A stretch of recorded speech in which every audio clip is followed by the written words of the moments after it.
So Marvel Rivals is finally out after months of waiting, and Season 0 is over and Season 1 has just started. So here with a new season comes new patch notes and winners and losers. And they did hit some of the obvious characters we expected, like Hawkeye, Hela, and they also buffed some that we didn't expect, like Moon Knight and Namor, and also characters that we did expect, like Venom and Captain America, but some characters did have to lose in order for others to win. And if you didn't watch my video on the biggest winners of Season 1, watch it. It's in the top right hand corner. So it's a pretty good video in my opinion. Like, comment, subscribe on it, please. So at the title of this video though, it is about the biggest losers of Season 1. And I want to preface this video by saying just because they are losers in this patch by my own standards doesn't mean they are completely useless and a terrible pick. No. It just means that they're going to take the biggest plunge in meta compared to other character changes. An example actually is our first character, Mantis. And again, not because she's terrible now or anything, she's still a great choice and 100% viable. It's just that when Luna gets a buff and Rocket does as well, she moves down a bit on the totem pole. Now, Mantis got nerfed to where her passive speed boost is no longer 2.5 meters per second and is now 1.5, so she can no longer take as many fights as she wants. Meaning there's not as much of Mantis taking fights on her own accord, which is a pretty heavy nerf. Not to anything to her actual ability to heal or support the team, but it's a nerf to her ability to support herself. As mentioned earlier, Rocket's buff is also a big indicator on why she is a loser this patch. Rocket, his healing got buffed a small bit, but that's not really the game changer. The game changer is the fact that Punisher and Bucky got buffed, and they have a team up with Rocket. So the fact that they were already buffed and were already pretty good characters, and now they're even better, and now you can attribute a team up with them where they become even better. That's a very big buff towards Rocket. As well as Luna just getting banned at higher ranks, you're more likely to see a Rocket in higher ranks now, because if you ban Luna, you're probably going to go Mantis, Rocket, or Mantis and Atom, or even Rocket and Atom. This is one of the reasons that, like, Mantis is no longer as... She's still a great choice, don't get me wrong, but right now, she is the biggest loser of the patch. And I expect to see a lot more Rocket instead of Mantis in like lower ranks, because he's just a lot more viable. There's someone there that can take her spot if they don't play Mantis, you know? All in all, Mantis is still a great pick and in a great spot, just nowhere near as strong. But our next choice is the Hulk, who again is also still very viable in the game at every rank, especially with his Iron Man team up. They nerfed his shield from 250 health to 200, and this does a lot of things. For one, it makes his survivability lower, makes his dive weaker, and brings other dive tanks more in line with him, especially with the Venom, Thor, and Cap buffs. But it also adds a lot more downside to his team up with Iron Man, which I think is the most important part of this. The team up is still very strong, as it should be, but it isn't as powerful for Hulk, giving more of a pros and cons look idea to it, because Iron Man didn't get a change. He's still really strong with it, but Hulk is a lot weaker now. Do we really want a Hulk since his shield breaks a lot easier now and can like actually die?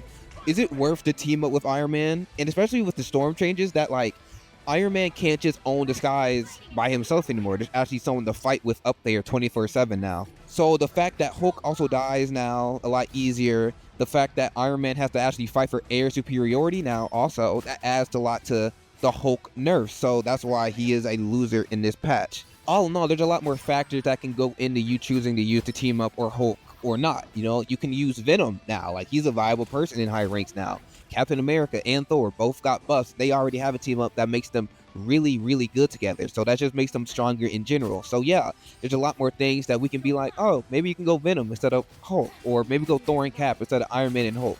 Which, again, the team up is still really good, but there's just more things to think about.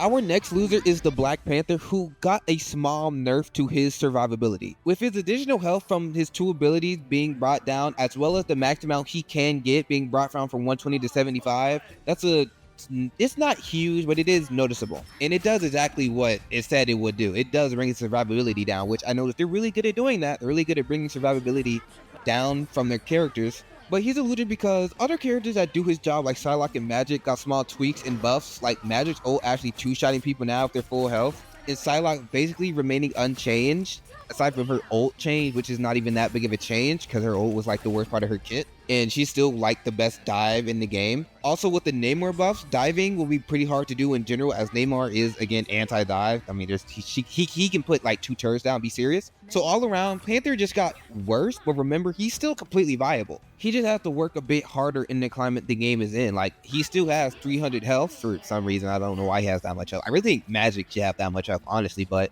yeah, he still has 300 health. He's still completely viable. He didn't get changed to where, oh, you can't climb walls anymore. You know, he's still really good still. But last but not least, our biggest loser for this season is sadly our best boy, Jeff. He did get a healing buff, but making his ultimate work correctly is his biggest blow. While fun and unique, he's still one of the worst characters in the game, sadly, and there's not much I have to say about him besides, like, he's picked 13% of the time and wins 44% of the time, only beat out by Black Widow, and again, not much I have to say about him at all, because that's really about it.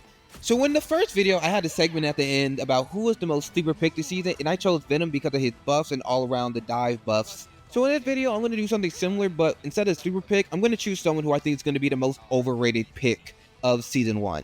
And I'm going to choose Squirrel Girl. While again, Squirrel Girl is not a bad pick anymore, like as she was in the start of Season 0 and throughout Season 0, she just isn't great if used by someone who doesn't put the time in, which most people don't.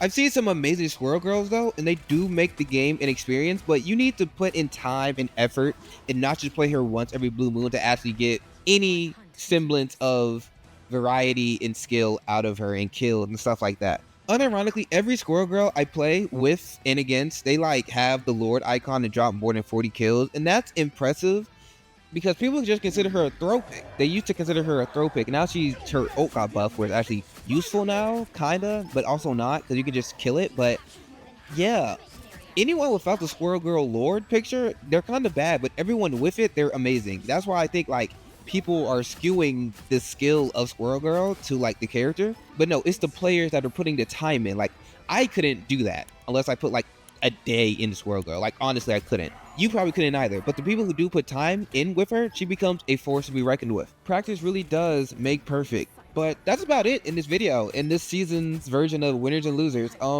This was a shorter video because I think Rivals is a good, like, not everyone sucks in this game. There's like one bad character, and even then, she's not really bad. She's just very, very, very, very, very, very hard to use, I'd say. Black Widow. But yeah, that's, again, I think this game has a good balance so far. I do think they need to stop balancing our win rate, because I don't think Moon Knight needed that buff. He really didn't.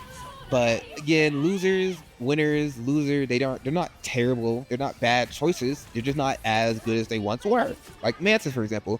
I'd still choose Mantis over Rocket personally, because for one, I don't play Rocket. And for two, Mantis, she's just fun. She's easy. She has that amazing ult. And yeah, she's still completely viable, but she just lost out in this patch.